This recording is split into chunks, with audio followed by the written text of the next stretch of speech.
Your home of independent, fearless and credible journalism. We are live across the country on a number of affiliates. And tonight it was a reshuffle that many looked forward to. But today's announcement of the list by the Speaker of Parliament have left tongues wagging. Is it really a reshuffle, movement, or simply replacements or additions?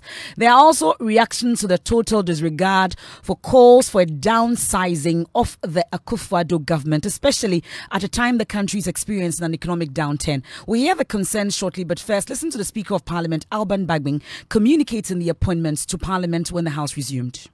Honorable Kobina Tahir Hamo, Member of Parliament for Adanse Asokwa, Minister for Trade and Industry. Honorable Brian Achampo, Member of Parliament for Abetifi, Minister for Food and Agriculture. Mr. Stephen Asamoah Boateng, Minister for Chieftaincy and Religious Affairs. Honorable Mohammed Amin Adam, Member of Parliament for Canada, as Minister of State at the Ministry of Finance. Honorable Osei Bonsu Amwa, Member of Parliament for Akwapim South, as Minister of State at the Ministry of Local Government, Decentralization and Rural Development. I intend to transfer Mr. Herbert Krapper to the Ministry of Energy, Honorable Dr. Stephen Amwa as Deputy Minister for Trade and Industry, subject.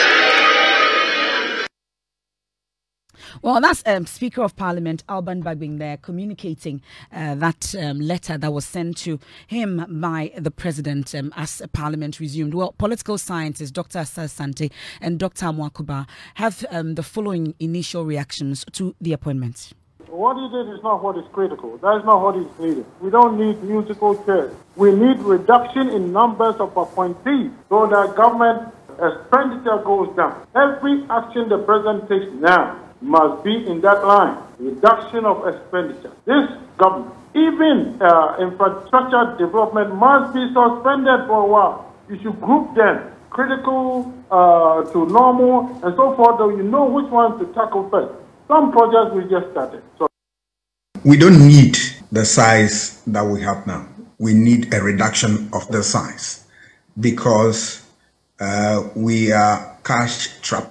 We don't have resources, and there's a need for us to ensure that the little that we have can sustain us. So one would have expected the President to forget about the deputy ministers and then bring in only the ministers, the two ministers, substantive ministers who would take positions of agriculture and trade. But the deputy, I disagree with the President. For the time that these people have been out of office, we still have the bureaucracy supporting. The real work, the spade work is done by the bureaucracy. So I don't think we need the deputy ministers at all. I mean, Britain, which is one of the richest countries in the world, has less than 125 ministers. We as a poor country, we have over 80. What is it that we have seen that they have not seen? Right. What is it that we have that they don't have? America, they have few numbers. Nigeria, even within the South region, we are talking about 40s. All right. I believe that we can even stay up to 19. The constitution said you need a cabinet ministers of 19. All right. Let them work. And then the public servants will come in. I am even this time around looking at a situation where we can look at even 16 who would double as ministers and regional ministers. 16? Yes, we have 16 regions. We have 16 regions. That's quite of course, extreme, we'll be caught. Yeah, because look at the positions that we have to fill constitutionally. The regional ministerial positions. That one we need to, do something in terms of amendment and other, so that we can get it right. Other than that. Well, so that's Dr. Asante there interacting with my colleague Blessed Suga on the Pulse. Earlier also, Dr. Amwakuba was on the same show reacting to this particular list that's been put out by President Akufo-Addo. Well, in Parliament, there have been reactions to the list that the Speaker communicated to them. MP for Tamale Central, a member of the Trades Committee, Ibrahim Mutala Mohammed, says the two personalities nominated to the Trades Ministry may struggle to work together. You know, President Akufo-Addo has nominated Kobina Tahiru Hammond as Substantive Minister for Trade following the resignation of Alan Kwejo-Kyerematen, and also MP for Inshiaye, so Stephen Amwa, as the Deputy Minister designate. So reacting to the nomination, Murtala Mohammed explained he had no qualms about the competence of the two. Interesting two characters. I wonder how they can work together. My uncle, Honorable K.T. Hammond, I describe him as a no-nonsense man. Very honest. They are two very complex individuals. I have dealt with all of them. I just hope that they are able to work together, because that ministry is one of the most important ministries of this country. The idea of reducing our dependency on other, foreign countries, can be realized if the ministry is given the independence to do a lot. We do know what happens under Mr. Alan Kyerematen. He's now trying to insulate himself from the mess. Mind you, he was named as one of the excellent ministers. In fact, not even one of the members of the economic management team. So this attempt of Mr. Alan Kyerematen and his team to insulate him from the mess that is created wouldn't wash. They can use all the perfumes in Arabia to wash Mr. Alan Kyerematen. He will still be smelling the economic mess that he is an active participant in creating for the people of this country. So to have those individuals in that ministry, wow, that would be interesting. I don't doubt the capability of Honorable K.T. Hammond, but I don't think that he has been a minister in the area that has to do with trade and industries, in energy. So I don't know how he's going to handle that ministry. Well, he's been commending the president for nominating Dr. Amina Adam as Minister of State at the Finance Ministry, describing it as an excellent and competent decision. He, however, argues that these new appointments will not change the fortune of the sinking Akufo-Addo government. Dr. Adam Mohammed Amin Anta. I do so because he's my teacher. He taught me. I think he is very intelligent, very capable, and I think that he should have been given, an appointment as a minister rather than a deputy minister. Honorable the Minister of State for the Ministry of Local Government, Honorable Obiamo. I describe him as the senior deputy minister. He has been deputy minister since Kufuor's time, all the time deputy minister. And this is a man who is very, very capable. So I was wondering why at any point in time he's always made a deputy minister. And I think that they have made him a minister of state in the Ministry of Local Government. I thought they would have just made him the minister for local government. I congratulate them. The sad thing is that the Gombes have a proverb, Saya Mimba Ka Yorkoro. It dawns on you to close the door after you left it ajar when it was heavily raining. And after your room is flooded with rain, and then it has now dawned on you to close the door. That is the kind of appointment they have done. Saya Mimba Ka Yorkoro. The room is flooded. No amount of doors that you fix can ever. The only way you can bring sanity is to clean and sweep the water out. And that is going to be very, very difficult. The Minister for Finance, remember I predicted that he wasn't going anywhere. Yeah. He wasn't going anywhere. That man is powerful than the president. He's more, I'm telling you, the man is not moving an inch. That's the Tamale Central MP Murtala Mohammed. They're interacting with my colleague Kweku Asante. We'll get to Parliament and interact with Kweku as well on the reactions. Most of these appointments or appointees were in Parliament today, and he's been trying to get some reaction from them. And we'll hear from Kweku on how successful he's been on that. But let me bring in the founding president and chief executive of Imani Center for Policy and Education. Well, we know that there have been loud calls for downsizing of government amidst the domestic debt exchange program, amongst others, but that has not happened just yet. I don't know if it's still early days yet, but Mr. Kojo, thank you so much for joining us here on Newsnight. So is this the reshuffle or the list perhaps that most of us were scrambling for? Well, reshuffle could also mean replacing ministers, and so the president seems to be probably on solid ground. But you see, just as you asked, at this juncture, when the government is asking us to burden share, and we've proved beyond reasonable doubt, but with figures, and I'm referring to the individual bondholders, which I'm a convener. Our technical committee was tasked by the finance minister to come up with areas that ought to be I mean, some fiscal readjustment that ought to be done in terms of revenue and then the expenditure. And we were clear in our mind that there's nothing. Well, Mr. Kujo, please, I don't know if you could just please reposition yourself for me. The line is a bit muffled. I think it's much better. Let's try again. All right. Well, so the point I was making is that I think Mr. President has stuck to the first definition of reshuffle. That is just replacing people, for lack of a better word, musical chairs. But at this juncture, what we need to do, and I think the course have been coming fast, is the second order of reshuffle, which is to downsize significantly. Because this government is asking everybody else to bet the share, even though we do know that the government has been responsible for the current. Well, I'll ask my producers to have a better connection to you, because it's a bit difficult hearing you, Mr. Kujo. But whilst we get a better connection to Mr. Kujo, let me bring in Kweku Asante, who's been working tirelessly to get some reactions from these appointees. And he joins us on the line. Kweku, tell me how successful you were trying to get a word or two from those who have been nominated or appointed. So, Emefa, I was trying to get the Honourable Member of Parliament for Inchiaso Speaker, for instance. I mean, he got close but did not want to speak to the record. Of course, some of them are tight-lipped because they want to wait and appear before the appointment committee. The Speaker made that referral. The expectation is that that will be done in earnestly because some of these ministries do not have substantive ministers. They only have caretaker ministers. And there's a possibility that their work will be drowned because these ministers also have their own substantive ministries to take care of. So that work will be done quite expeditiously. But both sides of the House are quite excited about some of the appointments.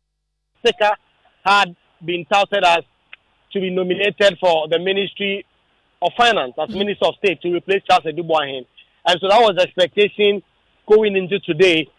And also, indeed, if you look from the faces of some of the MPs in the House, it appeared this was the first time they were hearing, including very senior members on both sides, especially the majority side, who one would have thought would have been in the know. Brian Achampong, for instance, nominated as Minister for Agric, was in the chamber. He had also been mentioned prior to today that he was going to be moved to the Interior Ministry, where he served under the first term of the President as Minister of State at the Interior Ministry. And so that was that. And then there was also Keith Tiamon, who was quite a close friend of the media in Parliament, who, received some kind of applause when this nomination was made. Quite contrary to what Ibrahim Murtala Mohammed has been saying, that these two persons may not be able to work together at the Ministry of Trade and Industry, and also because Keith Tiamon may be well versed in energy matters. There are people within the NPP caucus and also very much close to Keith Tiamon who believe that he's a man who is very intelligent and knowledgeable about a wide array of issues. And despite having energy being his main forte, he will be an exceptional minister at the trades and industry. There are those who have also been raising concerns about 2 years left for these persons to take over. Mm-hmm. There are those who say that that is short period, but there are those who say that that is long enough to make any changes if these persons are people who have vision to lead these various ministries. Okay, well, Kweku, stay with me because the lot has been happening in Parliament on day one as they resumed. But let me bring back Mr. Franklin Kujo. I hope we have a better connection to him now. Thank you so much for staying with us. So you've been talking about the musical chairs of the appointments that you've been describing. Please walk us through it, your initial reaction to what you've seen today. Well, thank you. I hope this is better. Much, much better. Thank you. All right. Well, as I was saying, the first order of reshuffle in Mr. President's lexicon is to replace. And that's what he's been doing. But what the country needs at this juncture is a root and stem approach, downsizing.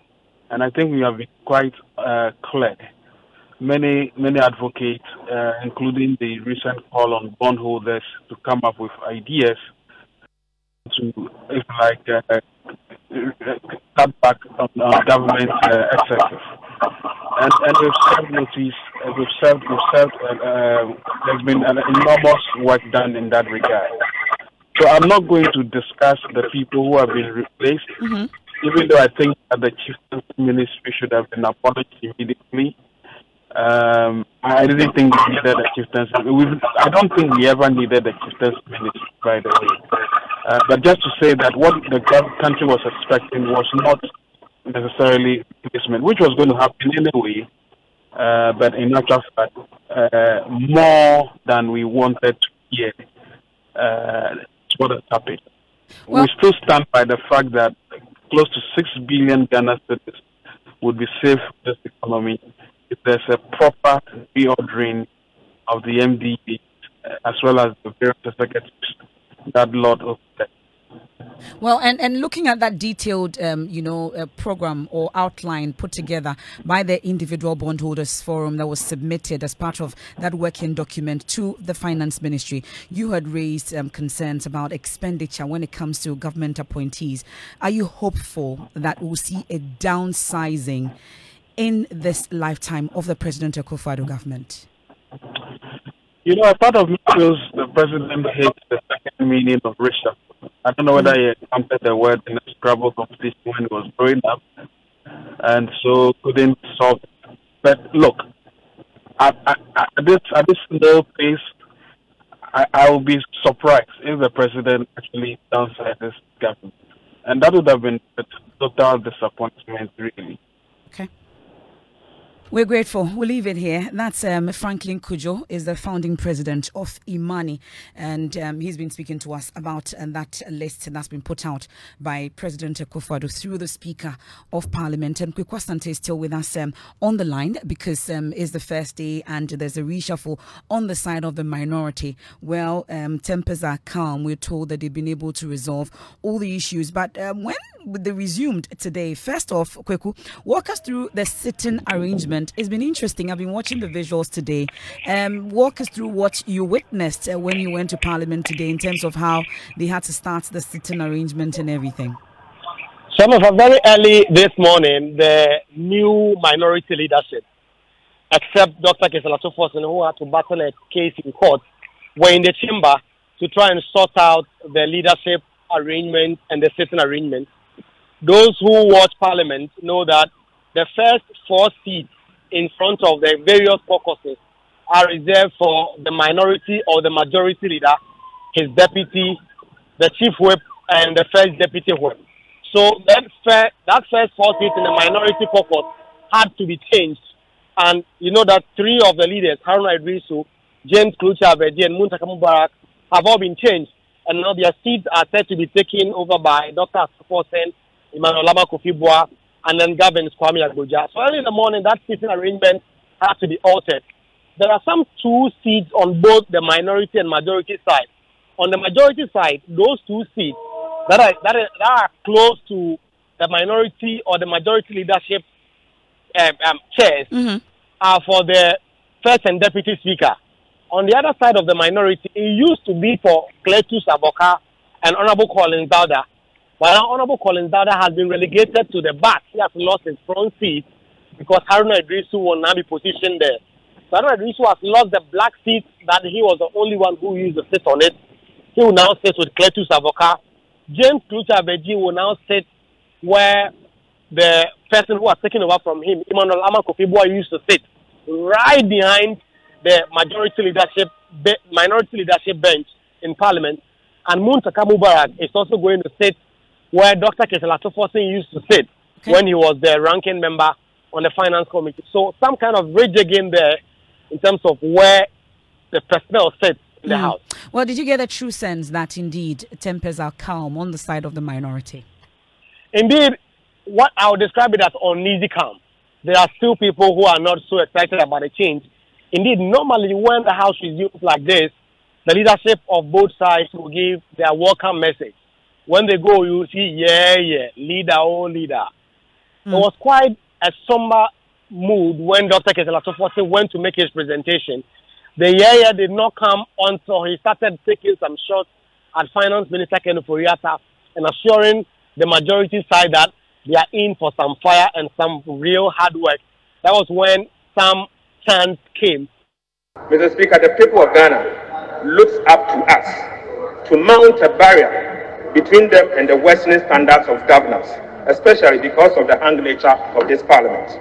The highest level of scrutiny of government policies and activities to prevent the infliction of more damage and pain on an already weary and overburdened populace. It is unclear, based on the history of the majority side in this House, in the 8th Parliament, whether they are motivated, like we are, to put the brakes on the very poor governance we have seen so far.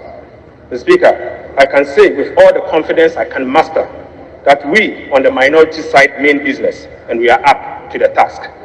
Again, Mr. Speaker, we are simply unwilling to countenance any more bad governance, and we will insist on the highest level of performance from all government officials and institutions over whom this Parliament has oversight and jurisdictions.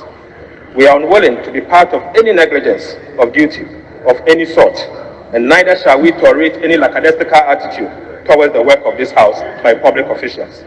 We will maintain the highest level of vigilance and offer intense scrutiny of government programs, policies, agreements, bills, and legislative instruments. We will also not compromise on what we earnestly believe to be the right thing. Again, Mr. Speaker, this is our solemn pledge as the Minority Caucus under my leadership to the people of Ghana. That's the Minority Leader, Dr. Kaysa Latuforsen. Well, Majority Leader Osechi Mensah says allegations that former Minority Leader Haruna Idrisu engaged in underhand dealings and sold out his caucus during his time as Minority Leader are unfounded. The Honorable Haruna Idrisu has become part of me for the past 6 years that we worked together. On occasions, there were allegations of a sellout. Speaker, let me use this occasion to state emphatically and unambiguously that no such thing ever happened. I developed a very harmonious working relationship, and people then read meanings into them. The business of the minority leader to assist the majority leader in facilitating government work program. And if a person does that, that should not be perceived as selling out to the majority. And that's the Majority Leader, Osechi Mensah. So on the day that he was supposed to show up in Parliament and take his new seat as Minority Leader, he had to also show up in court in just about the same time. Fortunately for Dr. Kaysa Latuforsen, the trial was put on hold, allowing him to dash to Parliament. Court correspondent Joseph Akable reports. Dr. Forsen is standing trial together with former director at the Ministry of Health, Seth Animana, and businessman Richard Jakpa. The three are accused of causing financial loss to the state to the tune of 2.3 million euros in the purchase of ambulances for the state. The Attorney General maintains Dr. Forsen authorized the issuance of letters of credit, which set in motion processes leading to payment of the supplier. Some of the ambulances that arrived are defective, while others are yet to come in. So far, 4 witnesses have testified, with the police investigator the next to take the stand. Dr. Forsen was seated in court before 10 a.m. on Tuesday. The trial could not proceed as an accused person, Seth Animana, was said to be unwell. A letter indicating his health status was given to the judge in chambers, after which it was announced the case had been adjourned to February 9. Once the police investigator is done with his testimony, he will be cross-examined by lawyers for the accused persons, after which the court would have to make a decision whether it's time for the other accused persons to open their defense or not. That's court correspondent Joseph Akable there with details of what transpired in court earlier today. We'll take a quick break and bring you Business with George Riafe. After that, we'll talk about our latest episode of the Living Standard series, this time with a focus on a couple with physical disabilities as they struggle to survive. It's so severe that without a taxi, I can't move. By the end of today, the price will increase. So imagine what we did already and what we're about to do. How are you going to sell it? And then also misfortune and pain dashed his childhood dream of becoming a doctor. The story of NSMQ quarterfinalist Leonard, who dropped out of KNUST after 4 years of studying Doctor of Optometry. That and more after Business with George. We are good to see you again, George. A lot of things are happening today.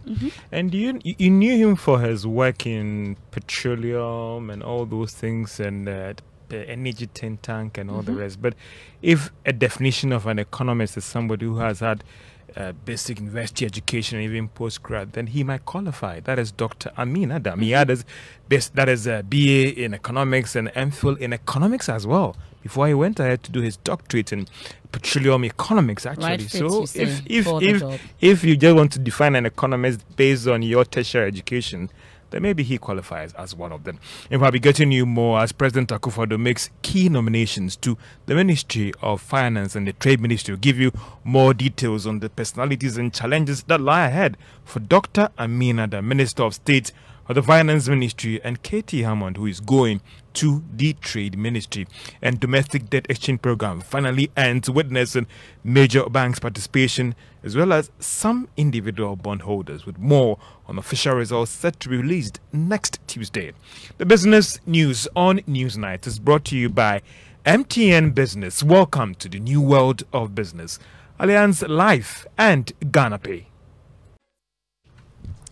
Welcome back to Business on Newsnight. Now, most of the major banks in the country have tendered in their request to participate in the domestic debt exchange program. Now, this is what we have picked up from persons with knowledge of the offer. There is more in this report. We are also learning that individual participation in the offer was also high. Sources say initial numbers showed that the securities industry also participated, as well as the institutional bondholders. Government might likely need about 3 days to do what they call mopping up of this offer. However, official results are expected next Tuesday or maybe Wednesday in terms of the fine details. Sources say government is likely to hit the 80% target based on the initial numbers that they have picked up. This will mean that it might not need to extend this offer again. Let's still stay on the domestic debt exchange program, because governments claim that its ability to pay should be a major consideration over refusal to actually include the individual bondholders and actually exclude individual bondholders and pensioners from the domestic debt exchange program is being challenged by some experts. Now, those are the views of some economists and finance experts that Joy Business has been engaging. Finance Minister Ken Ofori-Atta, during his update on the program, justified the decision to actually revise the proposal that is tendered in and the difficulty to bring some policy holders or take them out of the offer. Dr. Daniel Sedo is the former National Pensions Regulatory Chief Executive and is one of those experts that think that things have to be reviewed when it comes to government. We should be careful raising that argument. Except you're saying we've stopped paying taxes. Except you're saying we've stopped generating economic activity. Look, one of the issues or the argument we've heard from those in government is tax to GDP. And they interpret it as we not paying enough taxes. I do not believe in that school of thought. The real issue for people like me is the quality of the GDP we produce. Now, the GDP must generate for you what we call the chargeable income. That is the profit before tax. But if we are highly inefficient, we can't generate profit before tax, we'll run into the kind of trouble we are seeing. And most of the entities that are not able to generate profit before tax are the state-owned enterprise. So if what government owns not be used to generate profit, and then you now come back and turn on those who can work to generate profit, you are creating a problem that will be difficult to solve. Dr. Daniel Sedo is the former Chief Executive of the National Pensions Regulatory Authority. President Akufo-Addo has made some key nominations to the Trade and Finance Ministry. The President today nominated the current Deputy Minister of Energy, Dr. Amina Adam, as the Minister of State of the Finance Ministry. He has also nominated the current Member of Parliament for Adansi Asokwa as the Minister of Trade. But what are the backgrounds of these key personalities and the key challenges that lie ahead of them? There is more in this report. Dr. Amin Adam is currently the Deputy Minister of Energy, responsible for petroleum sector and Member of Parliament for Karaga.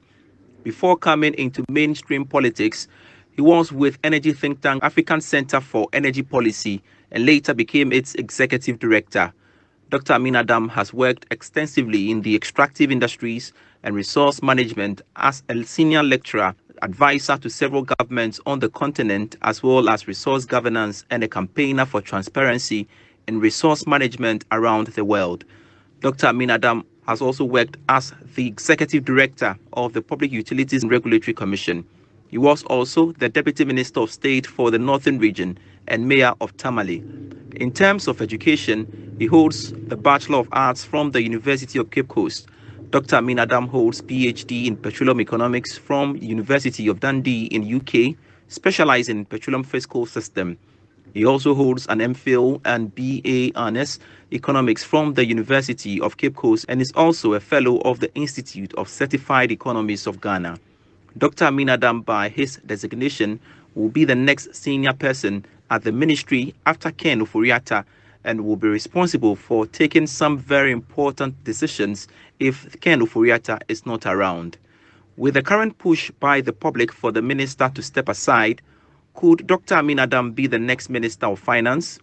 Well, for KT Hammond, he is currently the Member of Parliament for Adansi Asokwa in the Ashanti region and has served as a minister during ex-President Kufuor administration.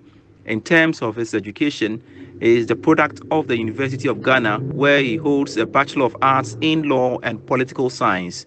He is also a product of Gray's Inn Holborn Law School, London. From there, he acquired a Bachelor of Law in 1991. KT Hammond's immediate task will be how to effectively implement government's industrialization agenda, including the One District, One Factory, and what policies can be put in place to support industries in the country. And that is a Business Desk report. Meanwhile, the President has also nominated Brian Chambon, MP for Petifi, as the Minister for Food and Agriculture. Stephen Amor, MP for Nshiaso, he's the Deputy Minister Designate for Trade Ministry. Let's move on to other stories. We'll be getting you more details of some development in the industry where MTN has actually today become one of the key stakeholders in the industry to celebrate the World Internet Day. Let's get more details in the sound. I think it's imperative that we partner, encourage, help, lead them, guide them on how to be safe on the internet. You have kids being cyberbullied. In other places, it leads to things like suicide. You have kids oversharing, exposing themselves on the internet. So this is something that has to be hammered over and over again. It's not a one-time thing. It's something that we are going to do the entire year. We're going to take any opportunity we get. We take the opportunity to educate the youth more than anybody else, and obviously the MTN customers as well. And that is the Senior Manager for Enterprise Information Security and Governance at MTN Ghana. That is talking about the fact that what MTN will be doing to mark this 20th edition of Safer Internet Celebration with students of the Osu Presbyterian Senior High School in Accra. The aim of the event is to sensitize the students on the safe use of internet for improving cyber culture in the country. And that is all for Business on News Night. Thank you very much, George. Enjoy the rest of the evening. And that was Jacqueline Hansen Kote at MTN. Yeah. Okay, great. Thank you, George. Take care. Now, amidst the worsening economic conditions, persons with physical disabilities have to do extra to stay afloat in these turbulent waters. Now, in this latest episode of our Living Standard series, Mami Sinyamecha Thompson narrates how a physically disabled couple, Mutala, and his wife are working hard to cater for their 2 children.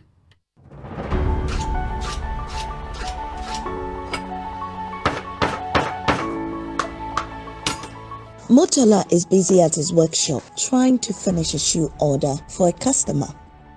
In this hard economy, every peso counts. These days, he receives few orders, so he works hard to satisfy all his loyal customers to keep them coming.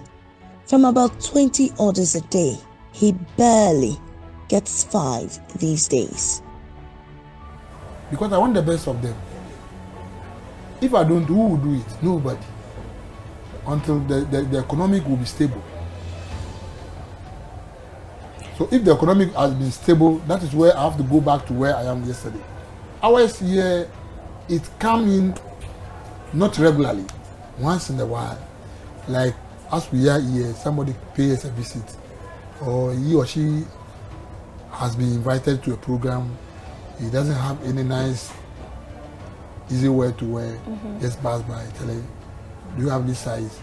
Oh, I don't have it. Or can you do it for me by close of the day?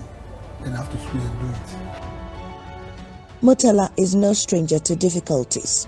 The father of 2 suffered polio as an infant and lost the use of his legs.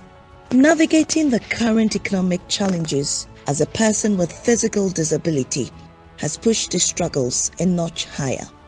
Mutala does not board trotros because the majority of public buses are not disability friendly.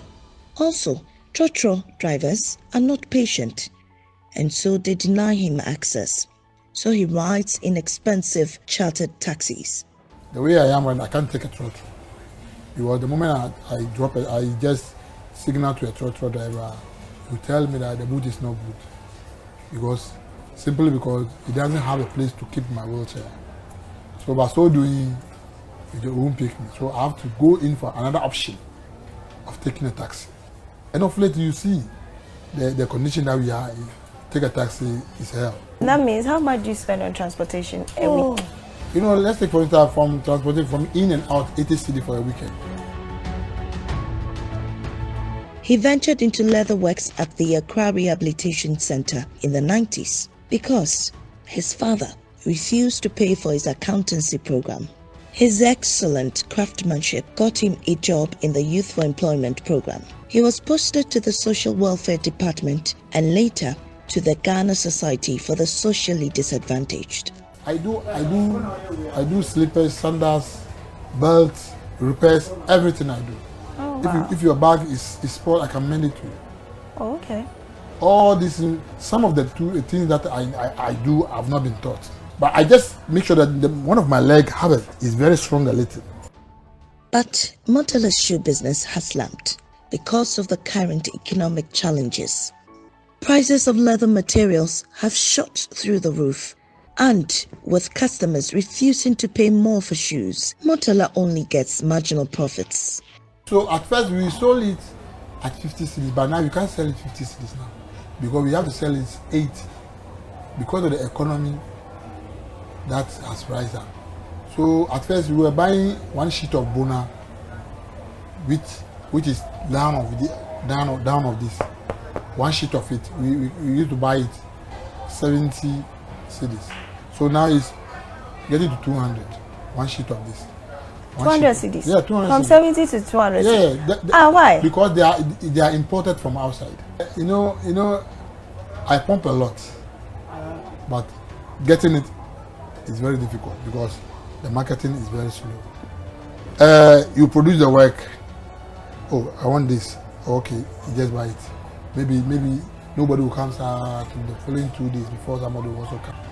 So imagine what you did already and what you're about to do. How are you going to sell it? If you don't have enough.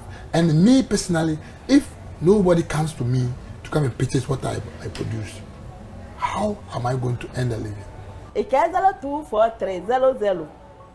His wife, Joyce, also a person with physical disability, prepares banku and pepper and fish for dinner. After a long day out, she supports Murtala in beadcraft to supplement his income. But in these harsh times, the business is not fetching much. She tells me the budget for running the home expenses has gone up.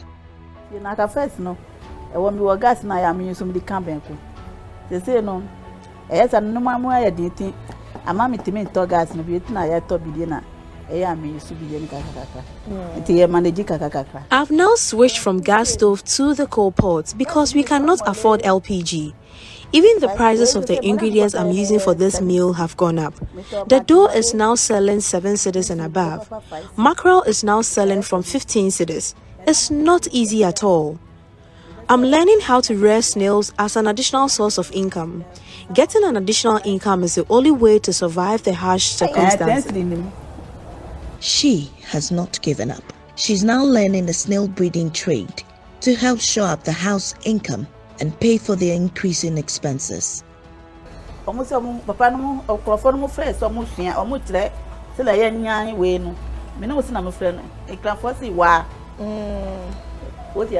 learning how to rear snails as an additional source of income. Getting an additional income is the only way to survive the harsh circumstances. Snail. Okay.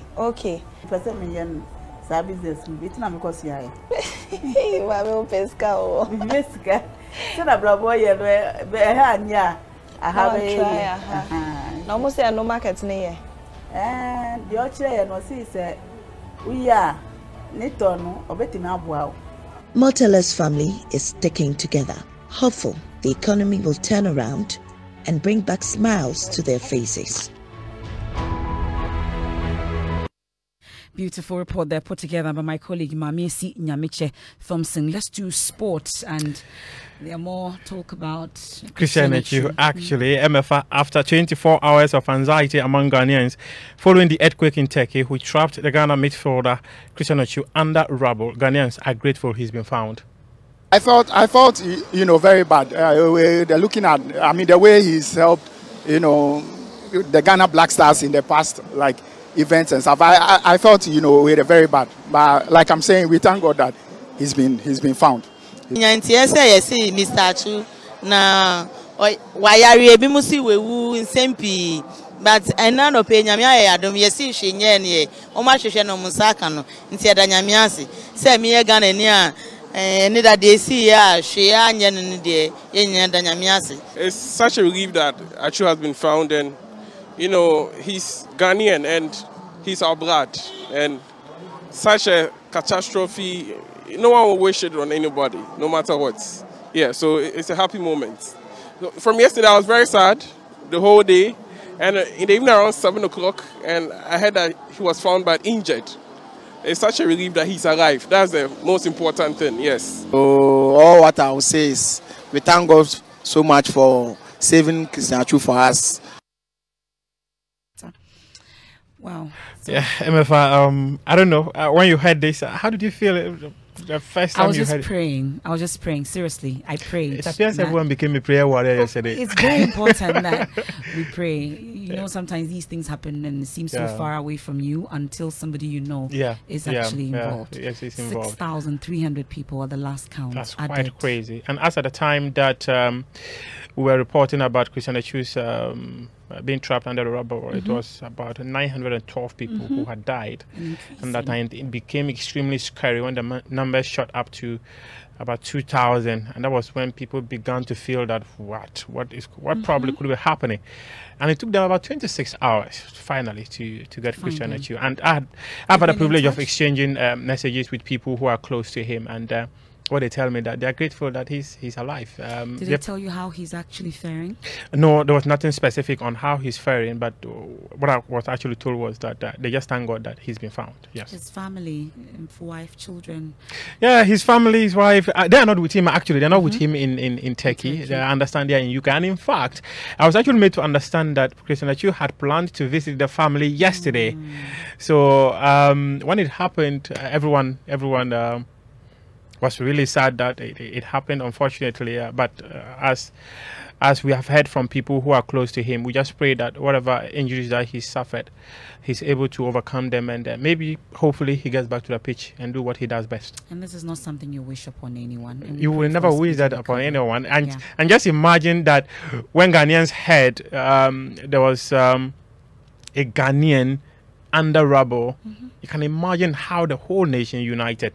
The politicians were tweeting on their social media handles, wishing him well, praying for him.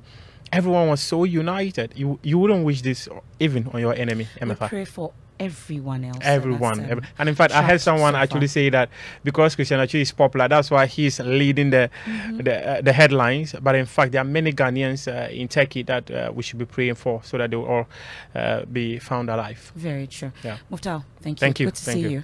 And thank you so much. Now, the Ghana Police Service has arrested a 20-year-old man known as Befi for allegedly stabbing an Italian-based Ghanaian woman on holiday in Ghana at Bukrum in Ashanti region. According to eyewitnesses, the deceased, called Marcos, was often visited by Befi. On the day of the incident, they say Befi was spotted jumping out of the window of the victim's apartment after allegedly committing the crime on Monday. Love FM's Nanaya Ojima visited the scene and filed this report.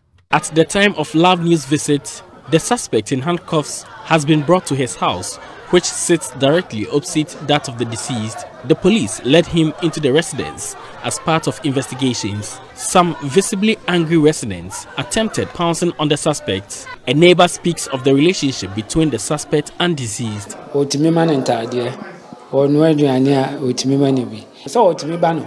She clothes and feeds the suspect anytime she is in the country. He comes here always. He is like a grandson to her. The deceased is a very good friend of the suspect's grandmother.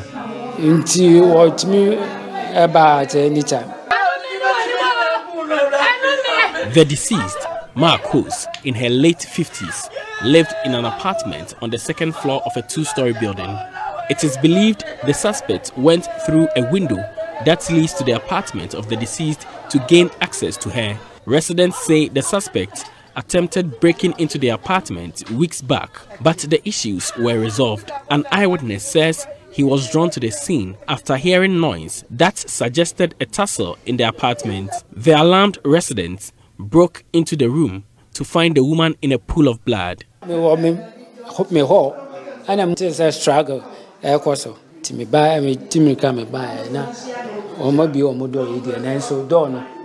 My friend first, no response. Well, so that's Nanaya Jima's report. Now, long before he left senior high school, he was popularly referred to as Dr. Nimwe Leonard Lanyeli due to a childhood ambition to become a medical doctor. Leonard was part of the team that led his school to the quarterfinals of the National Science and Math Quiz in 2007. But after St. Francis Xavier Junior Seminary in Wa, misfortune and pain dashed his childhood dream as Leonard dropped out of KNUST after 4 years of studying in optometry. Joy News, Mohammed Nuruddin was in Emefa Apawu region to report on the pain of a young man abandoning his dream to become a doctor. I was born for a greater purpose. 33-year-old Nimwe Leonard was born with a desire to impact lives and be a change agent. But his life has been full of cultural rhetoric. From Ghana Memorial JSS that I went to St. Francis Xavier. So as I'm seated, I'm a good Catholic, not to its practical point, but the faith. I believe in God. Leonard completed Ghana Memorial Junior High School and went on to St. Francis Xavier Junior Seminary, where he studied general science in 2007. According to records, Leonard was a brilliant student who excelled academically at both junior and senior high schools. With an aggregate 8, he was the best performing student at Ghana Memorial Junior High School. A similar excellent performance was achieved at St. Francis Xavier Junior Seminary. He had an A in all subjects except biology, English, and social studies, which were B2, B3, and B2 respectively. Sometimes that's why I get bored. When it comes to education, I've really done all and nothing came out of it. Leonard was part of the team that led his school to the quarterfinals of the National Science and Math Quiz. Leonard was known and addressed as a doctor at St. Francis Xavier Junior Seminary because of his outspoken aspiration to be a medical doctor. His admission to the University of Cape Coast was hampered because his parents could not afford the high tuition at the time. At that time, it was 41 million a year. My father is a teacher, a humble teacher. At the time, he couldn't really pay for my fees. So I opted for KNUST to do optometry. It's still the same doctorate. Not the PhD, I say, but the same practical medical doctorate. During his first 4 years at KNUST, he performed well. There was this mental issue that cropped up. You see, that's why I keep saying the mental issue. Mental health itself in Ghana, you see, is not developed. So my situation is a hanging situation. That's Leonard there speaking to my colleague Mahmoud Mohammed Nuruddin. Thankfully, he joins us on the line. We're told that since we started airing this, there have been support pouring in from all quarters for Leonard. Tell us about it. Well, first, we have a lot of calls coming across the country, some from outside the country. But the Ankafo Psychiatric Hospital police called, and yesterday the director spoke to me on plans they have for him, and they would want to provide a free medical treatment and until he is stable. And according to them, they would use the first month to review his condition to be sure that he's actually suffering only from bipolar disorder. Okay. And we had other calls from people from even the National Science and Math Quiz coordinator contacted me, and Ibrahim Mahama also contacted, and he pledged to take, bills of the medical bills and ensure that he goes back to UK and USA to complete the program and probably further his education. So they are looking around whether he should continue the education here or outside the country. And so today, Leonard's cousin, met Ibrahim Mahama and his aide Rafiq Mahama at the office, and they had a discussion on what they should be doing. So what was agreed was that they should look for a special facility for Leonard. They want to give him a special treatment so that he could go back and complete his program. Okay. Mohammed Nuruddin, thank you so much for this great job. We are grateful. We'll be monitoring Leonard's situation and give you updates on this, because Mohammed Nuruddin is working on this tirelessly to ensure that the best support is given to Dr. Leonard. They call him Doctor. That's how come I'm calling him that. And that's how we wrap up tonight's edition of Newsnight. We'll be live on Joy 99.7 FM, myjoyonline.com, and Love 99.5 FM. The Geek Squad, they're up next. And what are we talking about tonight? We're reviewing the Samsung Unpacked event that happened last week. So the newest from Samsung. There's a lot to unpack. Yeah, look at how you have raised your mouth. iPhone 4. Well, yeah. So I didn't see you unpacking iPhone. Anyway. Oh, when it did, we did. Yes, you know, yes. every. Oh, but Samsung, yeah, you ought to, yeah. So we have to talk. I want the flip. When am I getting mine? But you were doing your mouth. Now you want the flip.